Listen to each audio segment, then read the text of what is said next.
find that? Which question is that? I haven't got the survey in front of me, but it's tied to a question. Was that open-ended, or did you list those? We listed those, as in we listed these questions, and they were rated, because I think we needed to provide some guidance on which to answer. Okay, so I'll just move on to Heat Smart. So there's a couple of things here on the left-hand side. How do you heat your home? So clean heat is orange, or a wood burner open fire is blue. So that gives us a general understanding of heating means across Hawke's Bay. Can I just have a quick question there?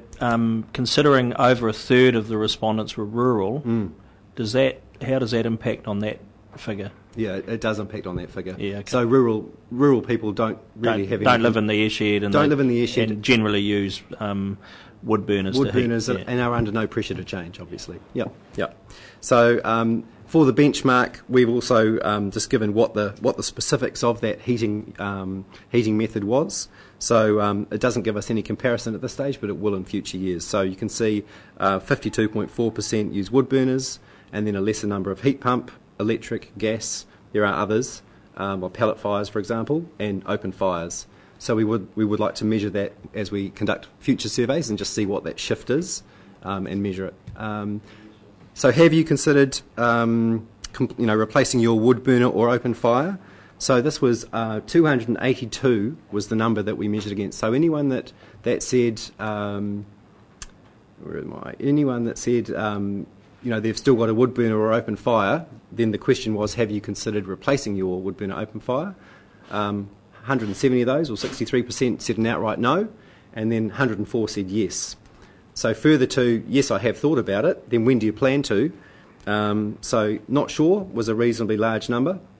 This year was orange. There was 19 of those.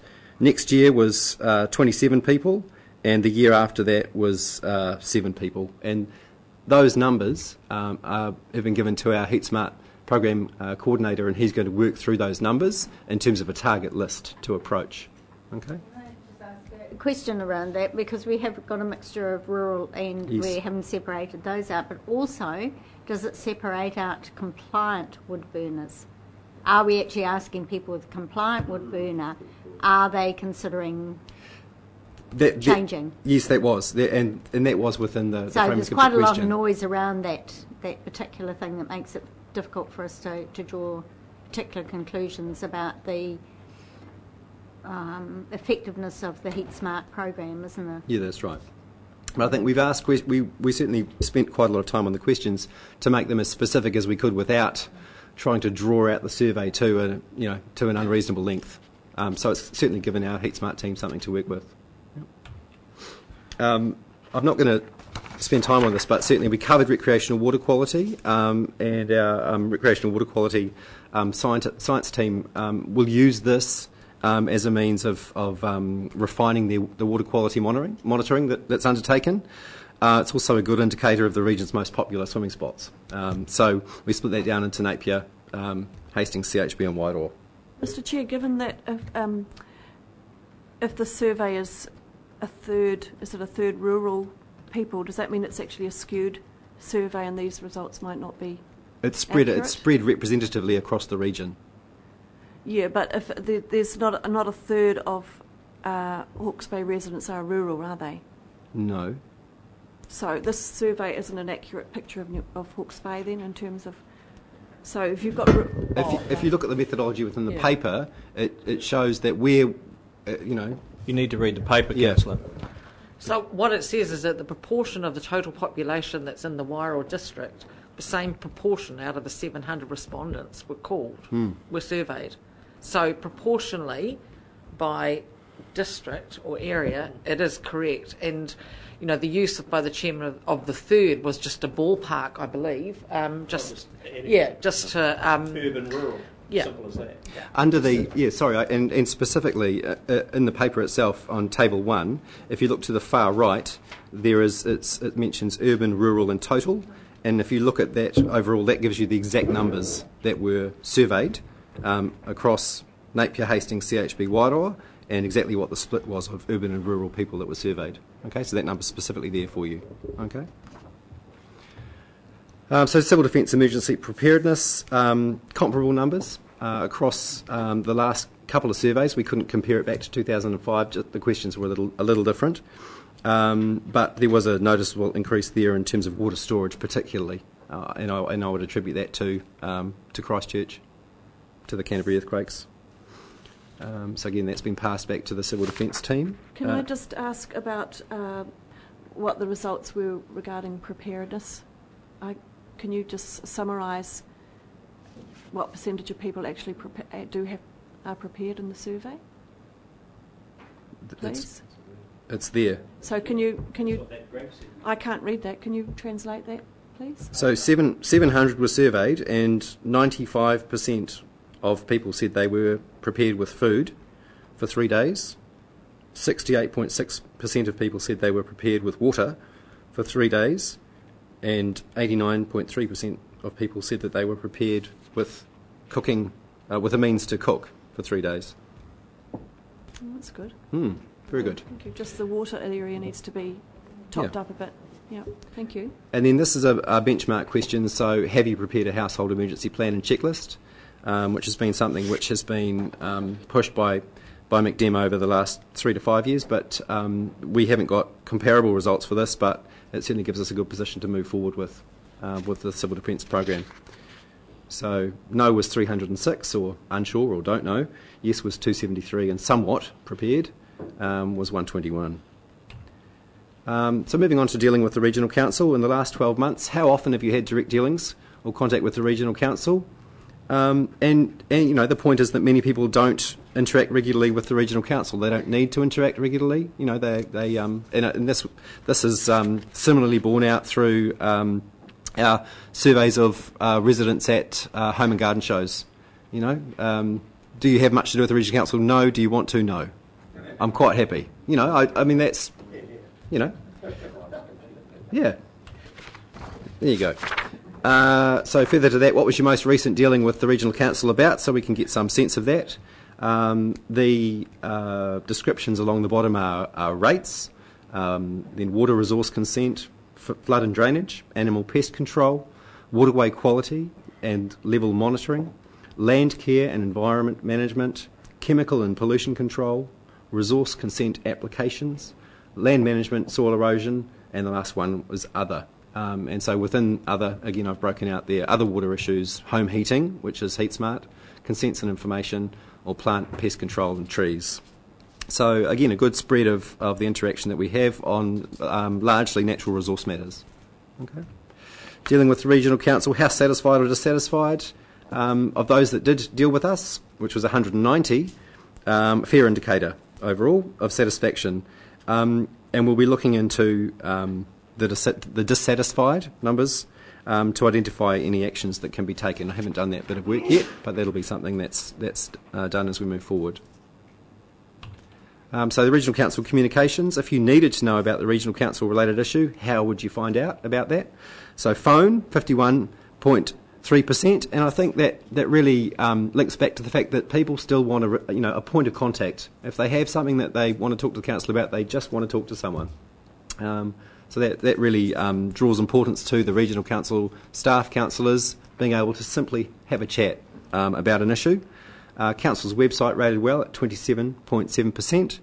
And again, Regional Council staff would mention directly 9.4% of the 700 indicated Regional Council staff. And the others are, I guess, what you'd expect to see. A good question: what is the best way that we can communicate with you? Post, mail, phone, newspaper articles. And these are the channels that we consider every time we think about communicating with our residents. Can I just ask a question around website? We've since the last survey was done, the website's been revamped. Yes. Are you getting a more positive response to that with that shift in time? Yeah, again, I would have to say this is a benchmark. So we didn't specifically focus on the website previously. But it's an area for us now to do so. Sorry, Drew, on a similar question on the graph on the right-hand side to us, where, I can't read it, of course, but sure, where does social media, digital web sit? Because I think the first one must be something in mail. I can't remember. Post and mail, then phone, newspaper articles, email is blue, Don't know seems to feature quite a lot. Regional council brochures, then newspaper advertisements were yellow. Council website at just under 7%, newsletter, and then flyer, pamphlet or leaflet. So digital media social media wasn't referenced specifically. Okay. Can you extrapolate slightly between web or whatever low on that right-hand graph and 27% on the other one? It doesn't sort of line up. Yeah, the only reference I'd make is on the left-hand side.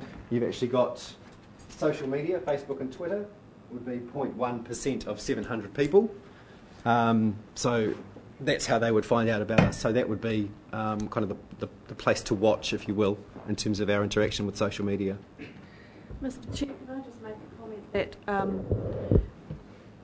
this was a phone survey, wasn't it? Correct. So this is a survey of people who can be bothered spending, 10 or 15 minutes on the phone, which a lot of us never do, and it's any people who spend a lot of time online are less likely. So it's not really. I think that's a comment that needs to be made. But in terms of the implications, hang on. What relevance has that got, Councillor?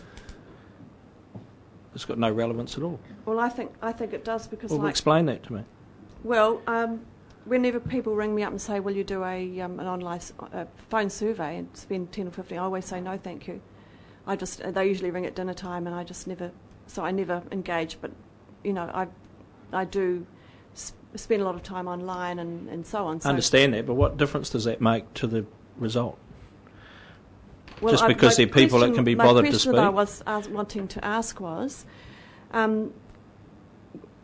of these people who the phone is very important to them, how will that translate into, the regional council communicating with these people and so on? Has that got when you look at that people aren't accessing their information from newspaper ads or so on, has that got implications for the communication strategies?